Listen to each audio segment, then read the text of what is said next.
Seat को लेकर आज वीआईपी पार्टी ने पूरे इंडी गठबंधन को अपना समर्थन दिया है और पूरे यहाँ पर जितने भी उनके कार्यकर्ता जो भी पदाधिकारी सभी ने मौजूद किया। भारी संख्या में यहाँ पर वीआईपी पार्टी के लोग मौजूद रहे। आज हमारे साथ महासचिव जी मौजूद हैं, राम केवल निषाद जी हमारे साथ मौजूद हैं। निषाद जी, जिस तरह से आप लोगों ने इंडी गठबंधन को समर्थन दिया, क्या सोच के, किस तरह सोच के आपने इसको समर्थन दिया है? ऐसा है कि हमारे जो राष्ट्रीय अध्यक्ष मुकेश साहनी जी हैं, तो उनका जो इरादा था वो हम लोगों का आरक्षण दिलाने का था।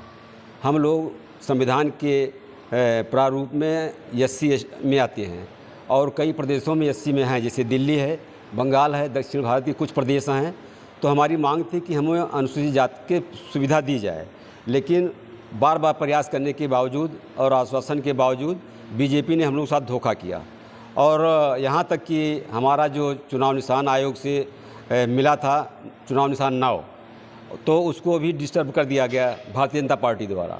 यहाँ तक कि परसों जो उनको गार्ड मिले थे, 2-2 गार्ड मिले थे, साइडों मिले थे, उनको भी जब उनके रास्ते पर हमरा नहीं आए, नहीं बिके, तो उनके साइडों को भी वापस ले लिया गया।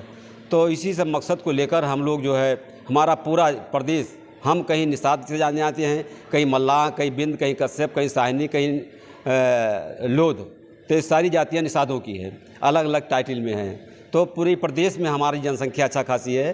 तो इसी को लेकर हम लोग इंडिया गठबंधन में शामिल हैं बीजेपी के विरोध में कि हमारा आरक्षण नहीं दिया गया, जो कि संविधान में उसका प्रारूप है। हमें आरक्षण कहीं न कहीं प्रदेशों में मिल रहा है।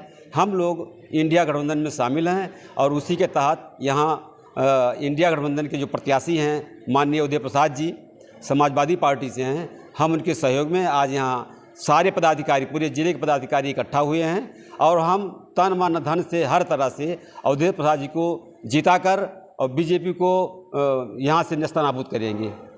और उनका मकसद है कि हम जीतेंगे। अभी कुछ दिन पहले आया था, जीतेंगे। कैसे जीतेंगे? जनता, ये चुनाव जनता लड़ रही है, नेता नहीं लड़ रहे हैं। आप क्षेत्र में निकल के देख लीजिए, देहातों में देख लीजिए, जनता रोड पे आ गई, जनता स्वयं प्रचार कर रही है। हम लोग अपने चंदे से स्वयं गाड़ी चलवाकर प्रचार प्रसार कर रहे हैं। तो इसीलिए हम लोगों का मकसद है किसी भी तरह से इस महंगाई को देखकर, भ्रष्टाचार को देखकर, अभी कुछ दिन पहले यहाँ माननीय लल्लू सिंह स्वयं बोले थे प्रेस वार्ता में कि हम 400 पार अगर सीट पा जाते हैं तो हम संविधान को बदल देंगे। तो जब इस तरह के एक जिम्मेदार आदमी कह रहे हैं, आज वो पहले जबी दुबांस कह रहे थे, अब खुल के बोल रहे हैं। आज वही उनके नेता कह रहे हैं कि नहीं, मैंने इसे कभी कोई बात नहीं कहा, हम संविधान की बात कुछ नहीं कर रहे हैं। यहाँ तक कि कह रहे हैं कि वो स्वयं बाबा साहेब भी आ जाएं तो संविधान नहीं बदला जा सकता। अब लोगों को फिर गुमराह कर रहे हैं। ये हमारे देश का दुर्भाग्य है कि हमारा प्रधानमंत्री इतना झूठा कि स्वयं झूठ बोलता है, इसके बाद मुकर जाता है। तो साथियों, इस तरह से जनता की आवाज़ है। जनता चाह रही है कि जैसे भी हो बीजेपी को यहाँ से हटा दिया जाए, नेस्तनाबूद कर दिया जाए, कि दोबारा इस सत्ता में आ ना पाए।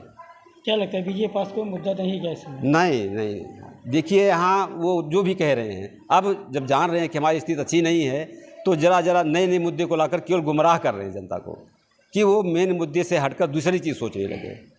और ऐसी कोई बात नहीं है। आप देहात में देख लीजिए, सारे लोग एक माने, यहाँ तक कि जो उनका बेस वोट था वो निषादों को बेस वोट मानती थी।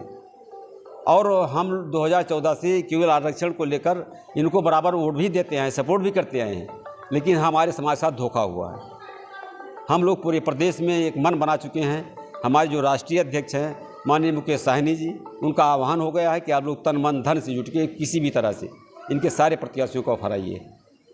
ठीक है। देखिए, हमारे साथ एसएससी प्रकोष्ठ से वीआईपी पार्टी से जुड़े हुए राम केवल निषाद जी, इन्होंने कहा कि इस बार पार्टी को बिल्कुल पूरी तरह से बीजेपी को ख़त्म करना है और इंडिया गठबंधन का पूरा समर्थन इनकी ओर है। तुफैल अहमद, कड़वा साक्षी, अयोध्या।